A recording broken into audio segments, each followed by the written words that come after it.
for coming to this event. It's fantastic that we're eventually this year able to hold an in-person AACL event, and so we've tried to get the best of both worlds by having socially distanced audience here as well as recording the event. And so my job is really just to introduce Justice Chris Bleby, who will in turn introduce Fiona McDonald. We had to interpose a judge between the two McDonalds. Justice Bleby, as everyone probably knows, has recently been appointed to the South Australian Supreme Court and Court of Appeal when it commences. Before that was the Solicitor General for South Australia. We're very grateful, as always, to have Justice Bleby here to help us out with our AACL events and introduce Fiona McDonald. So I will just hand over to Justice Bleby now. Thanks, Steve. Well, it is a great pleasure for me to introduce Fiona McDonald, who, as you know, was, most of you will know, was my counsel assisting for some time while I was Solicitor General. Fiona is currently a solicitor in the public law section of the Crown Solicitor's Office here in Adelaide. She finished up her role as counsel assisting the Solicitor General in July of this year. Last year she completed her Master of Laws. That was conferred with a specialism in public law at the London School of Economics and Political Science, and her studies there focused on constitutional theory, criminal justice and human rights law. And she graduated with the highest overall grade in the LLM. What that means is she came top. Having read her paper more than once, there's the thesis component of that course. It does not surprise me to have discovered that. Now, save for her year of study in London, Fiona's worked for, well, it says here, for the Solicitor General for the State of South Australia since January 2015. She has in fact worked for two of them and also for those who held the fort when there was none. Prior to that, she worked in the South Australian Officer of the Director of Public Prosecutions. She's appeared as junior counsel in 9 substantive full court hearings in the High Court, both as counsel for the Attorney General of South Australia in constitutional matters and as counsel for the Director of Public Prosecutions in criminal appeals before that court. And she's appeared unled in the South Australian Court of Criminal Appeal and in single judge appeals in the Supreme Court of South Australia, and her particular interests are in constitutional law, criminal justice and public law generally. So look, really without further ado, the legend, please welcome Fiona.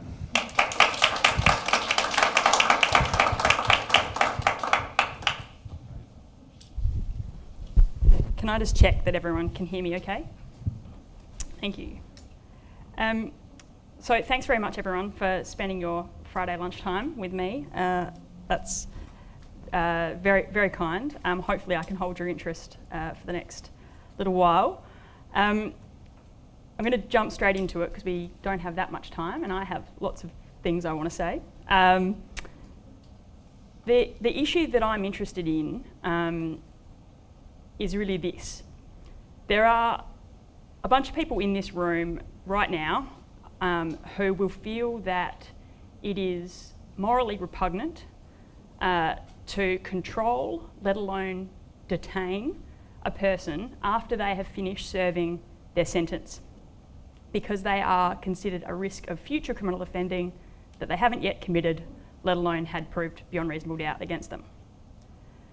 There are also other people in this room who, if you told them that a convicted paedophile who has spent the bulk of the last 15 years serving sentences for serious sexual offences against children and who is currently assessed by medical practitioners as being a high risk of reoffending is going to be released into the community with the same liberties that you and I have. No control, no detention, possibly living down the road from your kids or your friends' kids or whatever. And there's a bunch of people in this room who would feel that that is an unacceptable or an intolerable situation. And for some of us, and I'm not ashamed to say I'm in this camp, I feel both of those things and they're inconsistent with one another. So what I'm interested in understanding is how we can feel a moral commitment to the former, but also unable to tolerate the latter. And the thing that flows from that as well is that where I land is that this is a really difficult problem. It's morally complex, it's emotive, there are high stakes. This seems really hard. But the other thing that we see is this doesn't seem really hard when it comes to policy making, passing laws in Parliament, public debate in the media. It seems like a very one-sided debate.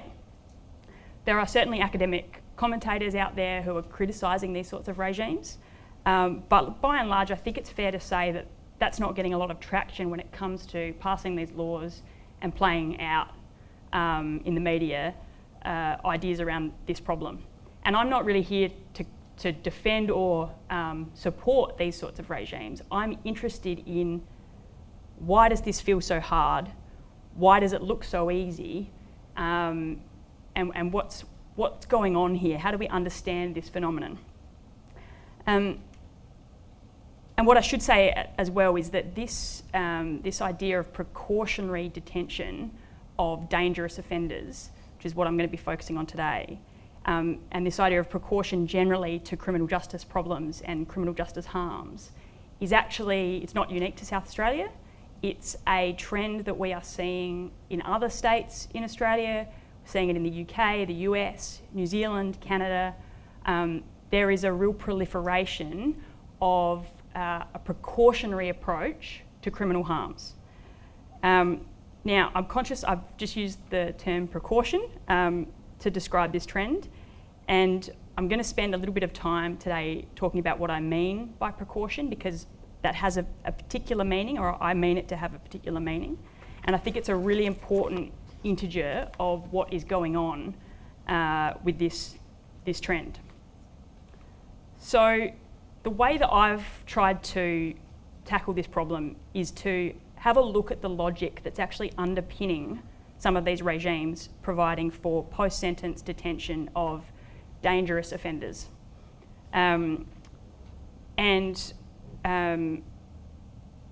This is not to suggest that it's only detention regimes, it's not to suggest that it's only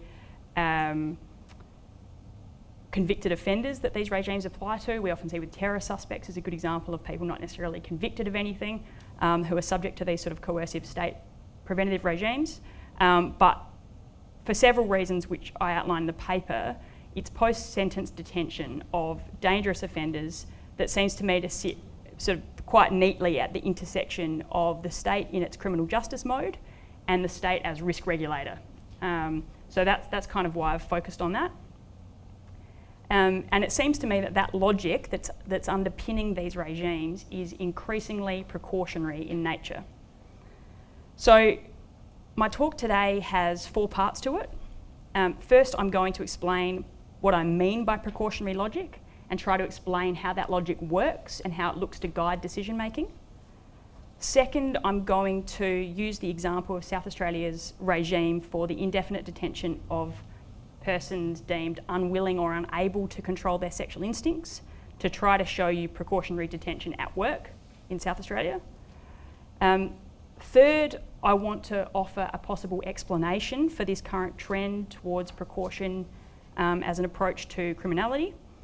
And I'm going to suggest that it is a shift in where we place the moral responsibility for criminal harms that's driving this.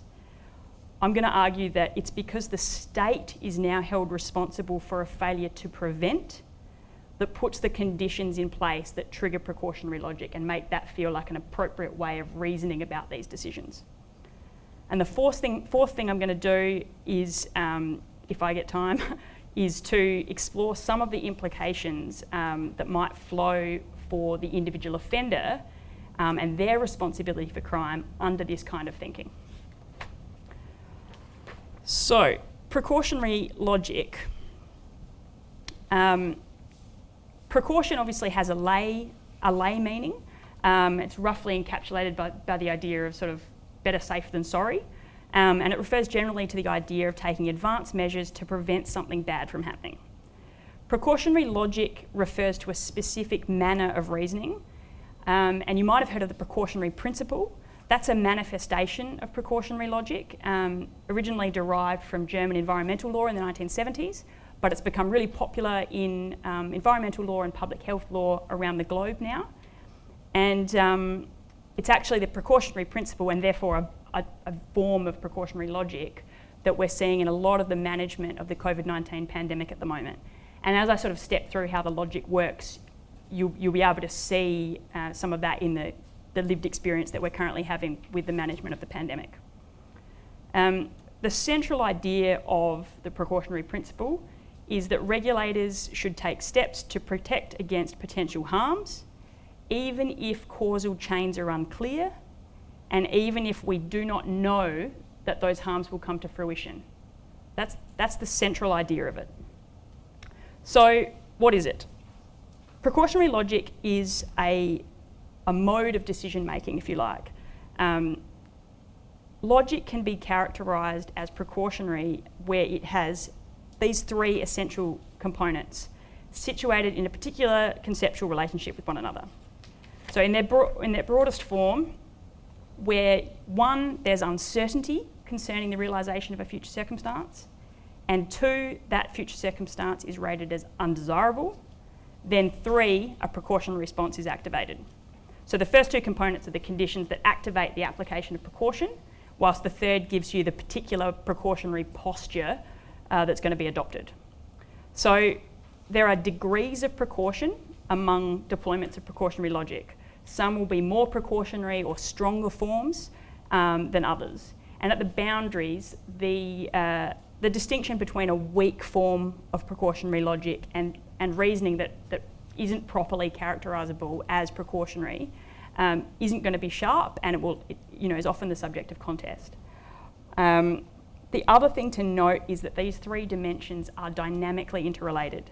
So stipulating absolute or objective thresholds for each dimension doesn't of itself capture the range of ways that these three components can configure themselves to produce precautionary logic.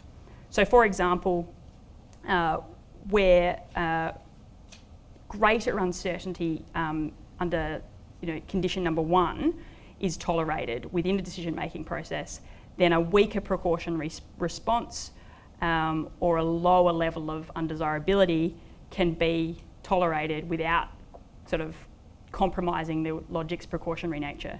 Similarly, if the undesirability of the future circumstance is immense, then the uncertainty may not need to be as radical to still produce a precautionary response. So they are sort of dynamically moving in relation to one another. So first condition, uncertainty. Uncertainty as to whether the undesirable circumstance will eventuate is a condition of precautionary logic. And we can draw a distinction here between the uncertainty of a future circumstance that can nevertheless have its likelihood calculated in terms of strict probability, and uncertainty that just isn't meaningfully amenable to that sort of mathematical precision. And whilst that distinction isn't sort of sharply binary, it's the latter kind, this sort of radical uncertainty that precaution's interested in. So the problem of decision making in circumstances of radical uncertainty is absolutely central to the why and the how of precautionary logic. In the absence of scientific certainty or sort of probabilistic precision, decision makers must confront the reality of wide margins of error, and their decisions can't be outsourced to the science. And the disagreement we've actually seen over Victoria's approach to lifting its lockdown restrictions is quite a good example. The uncertainty around the risk and what approach to managing it is justified can't just be abdicated by the decision maker and answered by the science. There's so much uncertainty in the nature and extent of a possible third wave. The decision makers are forced to make that call for themselves.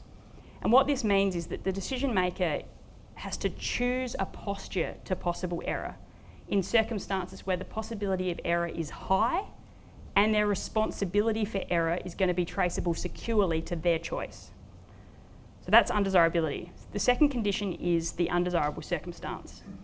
And Precautionary logic is concerned with a circumstance that is gravely undesirable. That obviously admits of degrees as well, but the degree of undesirability really drives the precaution in precautionary logic. The more catastrophic the outcome, the more likely precautionary logic will be deployed, and the more precautionary that logic will be. So the centrality of the catastrophic outcome to the logic is also what highlights, it highlights that precautionary logic is inherently relational. So you can only be precautionary with respect to something, a particular postulated outcome. It's not a logic that is risk averse per se, it is averse to particular risks. So a precautionary approach to the spread of COVID-19 is risk averse to the spread of COVID-19, but not necessarily risk averse to the social or economic impact of a lockdown, for example. So we get to the third component. The precautionary response is the intervention in the present day that's designed to stave off the future catastrophe. So this includes the nature of the intervention and the occasion for its deployment. And each of those might represent a more or less precautionary stance as well. So for example, if the nature of the intervention is prohibition of the risk-creating activity rather than mere regulation, it will be more precautionary. Similarly, if the occasion for the precautionary intervention is mandated rather than discretionary, you have a stronger precautionary response.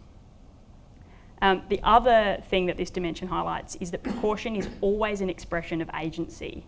It's an approach that is consciously adopted, and that will rear its head again a little bit later. So how does the logic work? The graver the potential outcome, the more intolerable it is that its realisation is uncertain. Once a possibility is perceived as catastrophic, nuanced questions of balancing begin to recede, and you start to be replaced with a zero risk orientation. Effective certainty is demanded. That is, the catastrophic event must not happen, despite the structural presence of uncertainty. So the precautionary response tackles that conundrum by manipulating time and knowledge and injecting chosen known costs in the present in place of uncertain possible costs in the future. And in this, it echoes the strategy of insurance as a response to risk, but the difference and what distorts its practical operation is the catastrophic degree of harm being risked and the radical uncertainty of its realisation. And the distortion is one of vast asymmetry. So where an insurance response to risk uses knowledge of harm and risk to calculate a sort of proportionate present day price tag, precautionary logic concedes that knowledge and value have been defeated by uncertainty and catastrophe, and no meaningful price tag can be calculated. So instead, the posture adopted by precautionary logic actively confronts the limits of knowledge by conducting itself on the basis that the uncertainty of the risk ought not stand in the way of prudence. The effect is a really striking new relationship between human knowledge and human decision making. We start to make decisions based not on what we know, but on what we do not know. So, but for all its efforts to transform the uncertain catastrophe into a certainty that it won't happen, precautionary logic, of course, is just a manner of reasoning. It's not providing more information, it's not curing knowledge gaps, it's certainly not time travelling. And that trite observation matters because what it means is that at the very moment of decision, those time and knowledge problems of the uncertain future still fundamentally subsist. So the question is, where have they gone? The answer lies in precaution's relational character. That is, it's precautionary with respect to something. Precautionary logic promotes certainty that its intolerable outcome will not come to fruition, by interposing precautionary measures designed radically to reduce the possibility of the catastrophe. But that mechanism only alters the likelihood of the catastrophic outcome. It doesn't alter the uncertainty itself. We still have the same degree of uncertainty in that moment of decision. What they do is they recast the object of that uncertainty. So we no longer have the uncertainty of the catastrophic outcome. We have the uncertainty that the precautionary interventions that have been deployed were unnecessary. And it's that uncertainty that replaces the uncertainty of the catastrophic outcome. So because precaution is one-eyed, the logic concerns itself only with reducing the risk of the intolerable outcome. And it achieves that mandate if it recasts the object of uncertainty and replaces the uncertain risk of catastrophe into the uncertain risk that the precautions taken were unnecessary. And that one-sided risk aversion attracts an asymmetrical attitude to margins of error. If the uncertainty risks the error, increases the risk of error and demands that the decision maker adopt a posture to it, then the intolerability of the potential outcome makes that choice really easy. False positives, so incorrectly deeming precautions to be necessary, are part and parcel of being cautious. Whilst false negatives, incorrectly deeming that precautions were unnecessary, means the unacceptable realisation of catastrophe. And under this asymmetrical attitude to margins of error, finding an intervention to be excessive or disproportionate becomes increasingly implausible.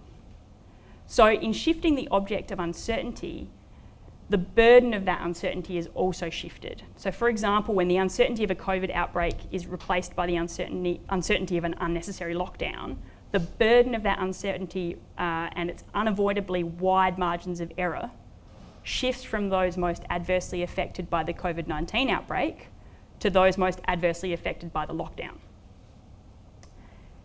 And the other thing that's interesting is that false positives, the error now most likely, are also rendered undiscoverable by the intervention itself. So if the feared catastrophe never eventuates, we never get the third wave, that outcome is equally consistent with an effective intervention as with an unnecessary precaution. Precaution, therefore, not only takes an attitude to error that is asymmetrical, but it also sort of wraps itself in blissful ignorance because, in respect of the realisation of the very error that its intervention risks. Okay, one final point on precautionary logic, and then I'll get to criminal justice. For all its techniques, precautionary logic is little more than a manner of reasoning deployed to manage a perceived problem of an uncertain future. So whilst defeatism about a lack of knowledge is key to how the logic works, shortcomings in knowledge are only problematic if we feel a need to know. That need to know comes from the intolerability of the outcome. The more unacceptable the potential event, the greater the drive to manipulate certainty out of uncertainty and to risk false positives in place of false negatives. But what you mustn't think is that the logic itself does away with the risk of unnecessary precautions. Precautionary logic is adopted where there is a prior attribution of values that leads precaution to emerge as appropriate for the decision at hand. Precaution, therefore, reflects the moral and political choices of its agent. It does not generate them. All right. The next thing I want to do is show you that precautionary logic has in fact migrated into the law and policy of crime prevention. In the paper, I step through in some detail the scheme under the South Australian Sentencing Act 2017 for the indefinite detention of convicted offenders said to be incapable or unwilling to control their sexual instincts. I don't have time to go into the detail of that scheme and all the ways that precautionary logic is structured into it, but I did just want to pick out a couple of aspects that are strikingly illustrative.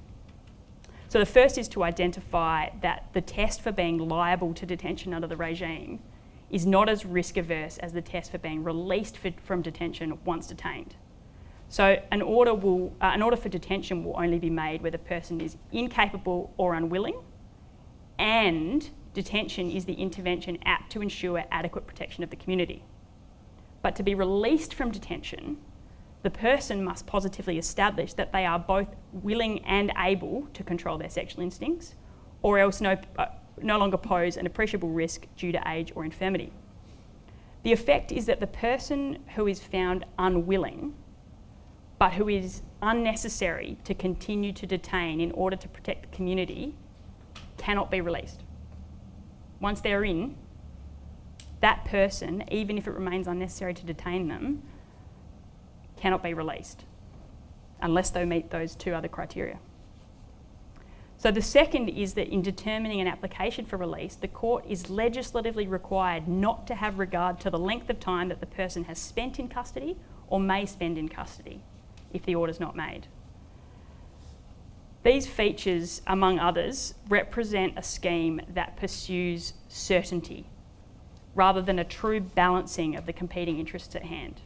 Its very structure implies that unnecessary detention is contemplated, acceptable, and preferable to a realisation of the reoffending risk.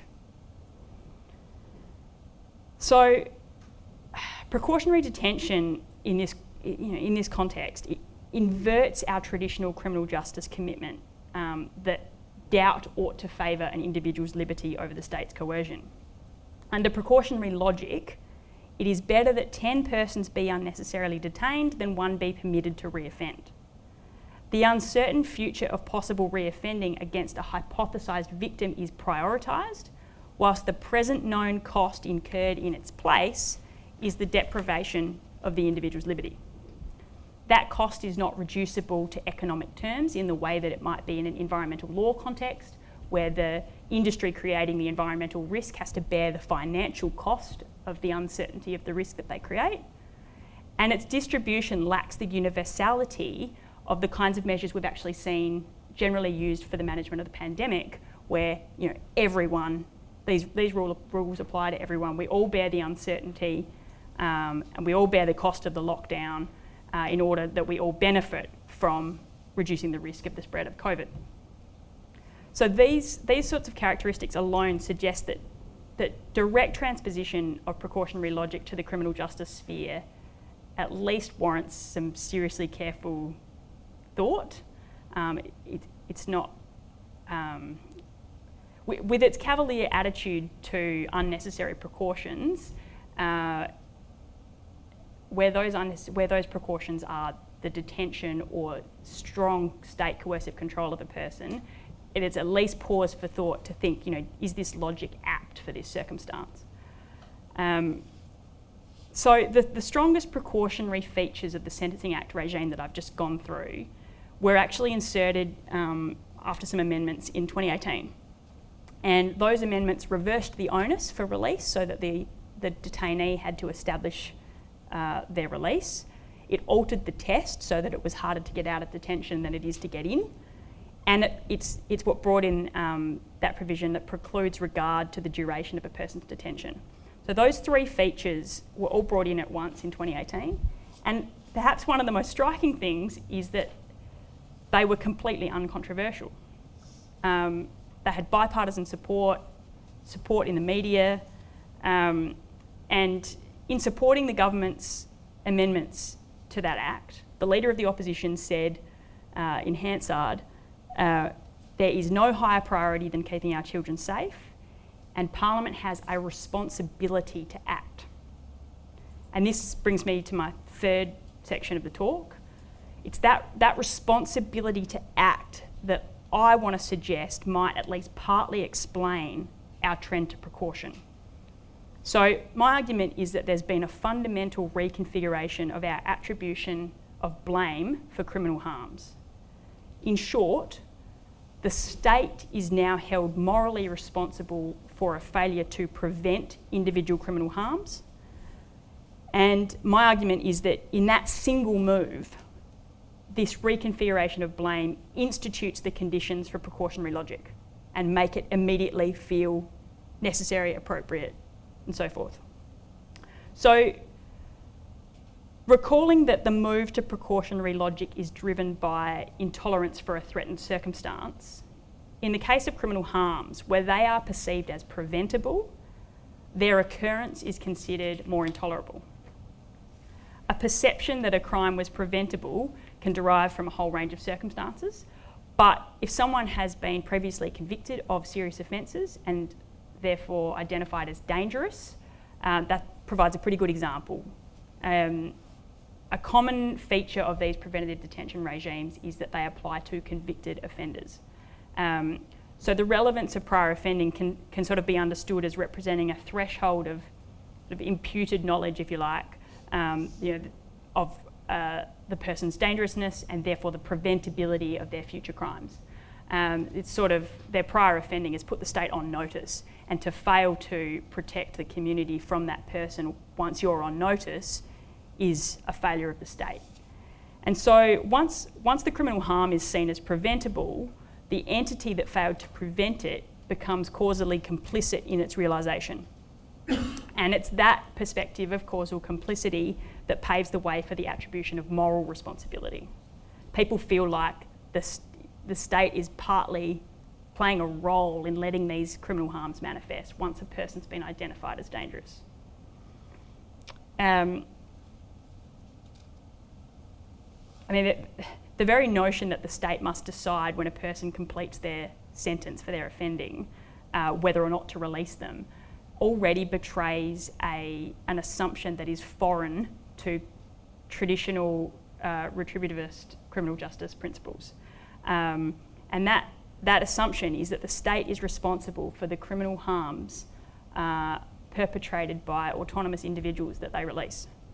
And once that assumption is in place, the state must take steps to reduce the incidence of those harms. So a person's dangerousness signifies preventability, and that future offending by that person takes on a heightened sense of intolerability. And because it's the state here, it's the state's failure to prevent, a powerful sort of element of political cost is also inserted into the equation. So reoffending by dangerous offenders now represents political damage to those responsible for the state framework that regulates these matters, and that drives intolerance for its realisation lower still. So that's the that's the intolerance of the outcome. To the second condition, uncertainty. It's the reconfiguration of moral responsibility that I suggest also supplies this condition of uncertainty.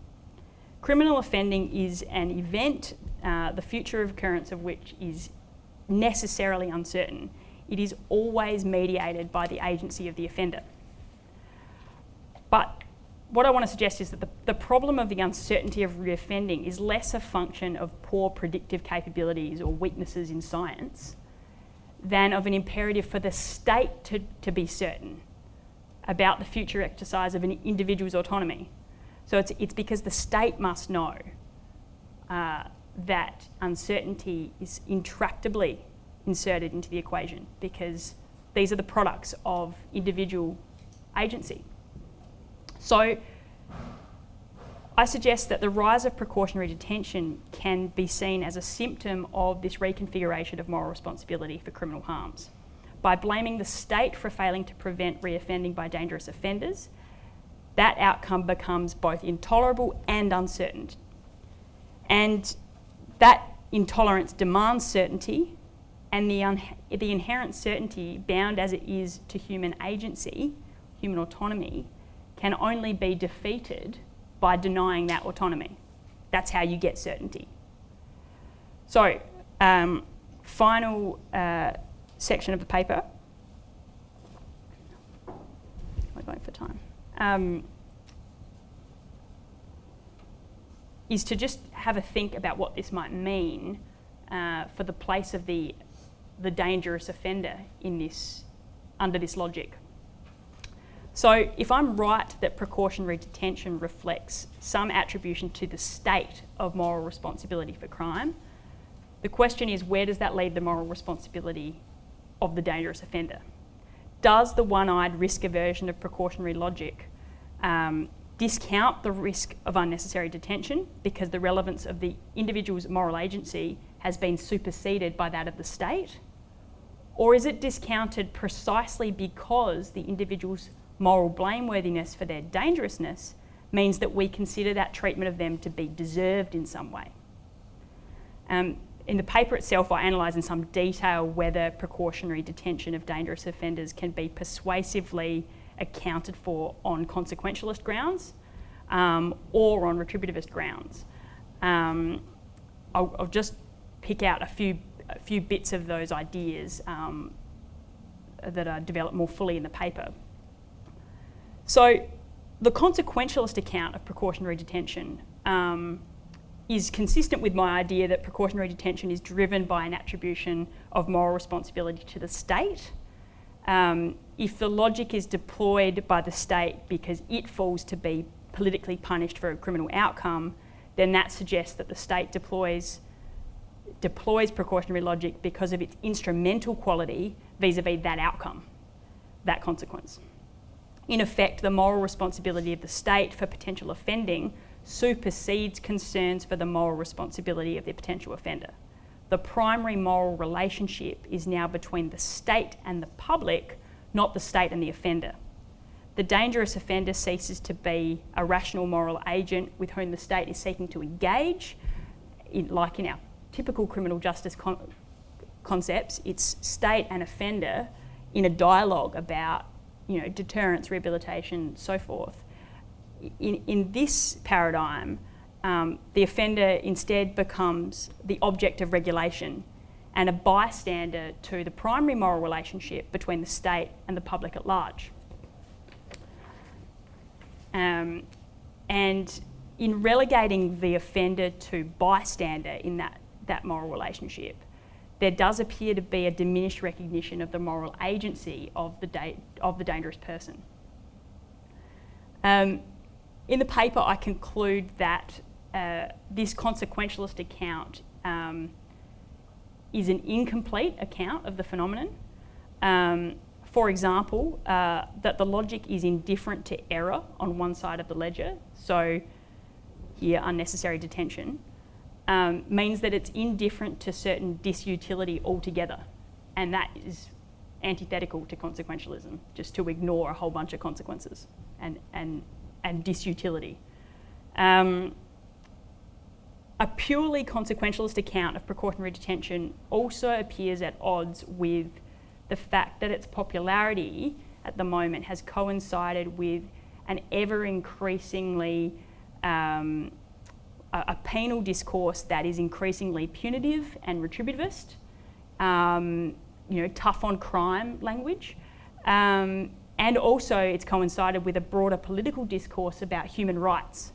So the fact that we're big into tough on crime discourse and human rights discourse is a little bit in tension with the idea that this is a pure numbers game, consequentialist, use the individual to get the consequences and the outcomes that we're after. So it's sort of, it feels like it's an incomplete explanation. So the other alternative is that it's a retributivist style of thinking. And that would characterise precautionary detention as a punishment for a wrong of dangerousness, if you like. So given the uncertainty of the reoffending, a posture to potential error must be adopted, and where the choice is between the risk of reoffending and the risk of unnecessary detention, where you have a dangerous offender who is responsible for creating the uncertain risk, and they're the source of it, they're morally responsible for it, they deservedly bear its burden, would be the way that retributivist sort of account of a wrong of dangerousness would go. Now, if my claim that precautionary detention is driven by state blame is correct, then a retributivist account is also, at best, an incomplete understanding of the phenomenon. But there are other difficulties with such an account, which I canvass in the paper. But one is that the rationale for punishing a dangerous individual appears to depend on their relative culpability vis-a-vis the inherently innocent community at large or future putative victim. And so what that means is it also seems to turn on the unavailability of ways to manage that risk that are less punitive. So if we had alternatives that worked better, precautionary logic wouldn't have a problem with you adopting other precautions. The punishment of the dangerous person is not a necessity or really of interest to the logic. So it suggests that the deservedness of any punishment for dangerousness is contingent on things that are not intrinsic to the wrong. And that makes me very suspicious about a retributivist account. Precautionary logic, of course, also has great difficulty in meeting the retributivist demand for proportionate punishment. For a lot of, those reasons around that asymmetry to attitudes to margin of error, so forth, a proportionate response to the wrong becomes difficult to see. So where I land is that precautionary detention can't persuasively be justified by reference to consequentialism or retributivism, but it nevertheless seems to appeal to values in both and blend them in what is ultimately an incoherent hybrid. So precautionary logic is intrinsically focused on consequences. The values placed on the contemplated outcome take their complexion from the antecedent moral and political values of the agent. It's in that moment that a particular risk is selected for attention, weight is ascribed, and a precautionary posture is determined appropriate. In that moment, the state is confronted with its presumed power to prevent and the prospect of political punishment if it doesn't. This provides an impetus for precautionary detention and makes the state's moral responsibility a central concern. The individual's moral responsibility is relegated to second place, with notions of diminished agency heightening the perceived necessity for the state to take responsibility for averting this future criminal event. But just when consequentialism falters in attempting to justify its indifference to the unnecessary detention of a person, in swoops retributivism. Concerns can be allayed by the relative blameworthiness of the individual for revealing themselves to be dangerous, next to the inherently innocent community with which the dangerous offender must compete. Their moral blameworthiness operates permissively. It neither drives nor persuasively justifies precautionary detention, but it lubricates its moral acceptability. The result is a dangerous offender who seems incredibly vulnerable to the political and moral forces that are tugging on the state. They are at once morally responsible enough that their detention feels just, and irresponsible enough that their detention appears necessary. And where the responsibility of the state for preventing criminal harms constitutes an ever-expanding universe, the population of those vulnerable, dangerous offenders is only likely to grow. All right, I'll wrap up. So, where precautionary logic is structured into decision making, an intractable uncertainty and an intolerable outcome can be inferred. The rise of the logic in criminal justice, and particularly in the post-sentence detention of dangerous offenders, can be understood as a direct function of a reconfiguration of responsibility for crime. By blaming the state for a failure to prevent reoffending by dangerous offenders, the ongoing autonomy of those people represents intractable uncertainty, whilst the perceived preventability of the future criminal harms and the consequent political punishment inflicted for their realisation heighten intolerability. In a single move, precautionary logic emerges as intuitively necessary and appropriate. However, this reconfigured emphasis on the state's responsibility for crime also distorts orthodox conceptions of the individual's responsibility. Under precautionary detention, the state's appetite to foreclose the autonomy of the dangerous offender in the name of precaution is accommodated partly by discounting their character as a rational moral agent and partly by invoking it. So all of this suggests that any efforts to curb the practice may need to engage with an underlying political dynamic concerning the state's role in preventing criminal harms. It seems to me that so long as we blame the state for the crimes committed by those that they release, we deter the state from granting freedom and liberty to those people, and precautionary detention will be here to stay. And so that I don't finish on a completely depressing note, I think we can identify a useful confluence of interests here. Blaming the state for criminal offending by autonomous individuals exposes the state to political damage for inherently uncertain outcomes and encourages ever greater limits on our freedom. If I'm right, then the state, the citizen, and the offender all share an interest in revisiting the moral and political assumptions that underpin precautionary detention. Thanks a lot, guys.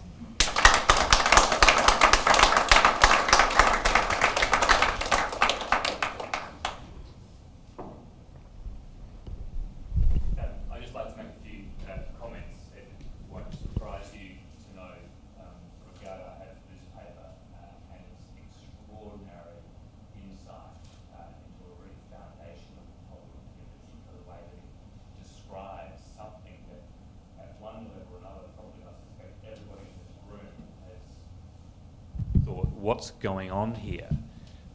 This gives us a framework of understanding that I think is very clear from this Fee's last comments, is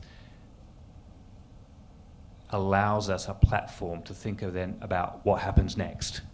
And I just wanted to perhaps comment on one aspect of what happens next. And I just need to do that. I want to go back to one sort of a central conclusion that Fiona's drawn, and it's about the moment where the state is confronted with its presumed power to prevent and the prospect of political punishment if it does not, and that this provides an impetus for precautionary detention and makes the state's moral responsibility a central concern. So what then do we expect of the state, and what kind of power do we expect the state to wield? And I don't just simply mean power to detain. I'm talking, are we talking executive power, are we talking legislative power, or are we talking judicial power? And this is not only then a question of what is the moral responsibility of the state, but where are the constitutional limits of the state in responding? And it,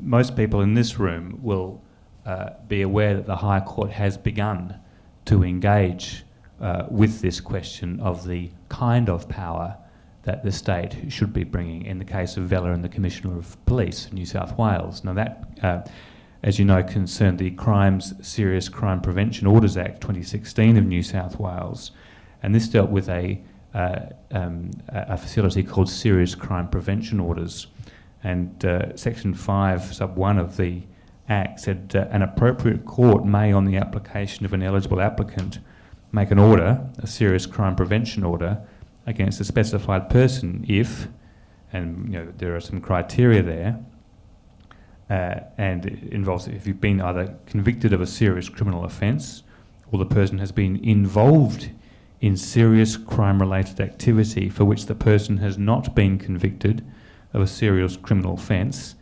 including by reason of having been acquitted of or not being charged with an offence. And the court is satisfied that there are reasonable grounds to believe that the making of the order would protect the public by preventing, restricting or disrupting involvement by the person in serious crime-related activity. So immediately here we see the state is inserting criteria of certainty into that which, as Fee has so eloquently described, is uncertain. And then Section 6.1 provides that a serious crime prevention order may contain such prohibitions, restrictions, requirements or other provisions as the court considers appropriate for the purpose of protecting the public by preventing, restricting or disrupting involvement by the person in serious crime-related activities. And so here we had a case where there was a directly judicial function placed on the courts in engaging in the very exercise that Fee's been describing. And I really just want to just draw your attention to the differences that the High Court took in its approach, and the language in light of what Fee's been talking about is really quite telling. The plurality of Justices Bell, Keane, Nettle and Edelman said of this regime, it may be accepted that there remains considerable room for judicial evaluation despite the general conceptions of sections 5 and 6 as properly interpreted being deconstructed into the 6 steps. The 5th of those steps was subsection 6.1 of the measures considered to be considered appropriate. For instance, an important issue in crafting the appropriate precautionary response, so this is actually the language the High Court is using, particularly in relation to the 5th step, will be the dual axes of assessment of the gravity of the harm in prospect and the degree of probability that it will actually occur. But the process of balancing the magnitude of a risk and its likelihood when determining the burden of alleviating precautions that is reasonable or appropriate is not alien to judicial power. It's the very exercise upon which the courts engage every day in assessing whether a duty of care has been breached. So where we have the uncertainty, the plurality is saying, yes, that falls squarely within the judicial function. Now, in dissent, Justice Gagler held that, in essence, the criteria were not certain enough. And I would simply draw your attention to paragraph 161 of His Honour's judgment. Still, an irreducible requirement for any power conferred on a court to have the character of judicial power remains that its exercise must proceed upon grounds that are defined or definable, ascertained or ascertainable, and governed accordingly. That is to say, the exercise of the power must be governed or bounded by some ascertainable tests or standards. Now, without going into great amounts of detail, Justice Gagler and Justice Gordon, both in dissent, would have held that the provision was cable invalid, whereas the majority held that it was valid. But these are the questions that then attend on when, once we have ascribed moral responsibility to the state, the question is, do we... There's a moral question, there's a political question, and there's a constitutional question of the type of power that the state has to respond to that moral uncertainty. These are enormous questions. For me, Fee's paper provides an extraordinarily well-reasoned and sound foundation from which then to progress to ask these highly contingent and contested questions. For me, Fee's paper is just a terrific and insightful advance of scholarship in this area, which is going to be with us for a very long time to come. Thank you.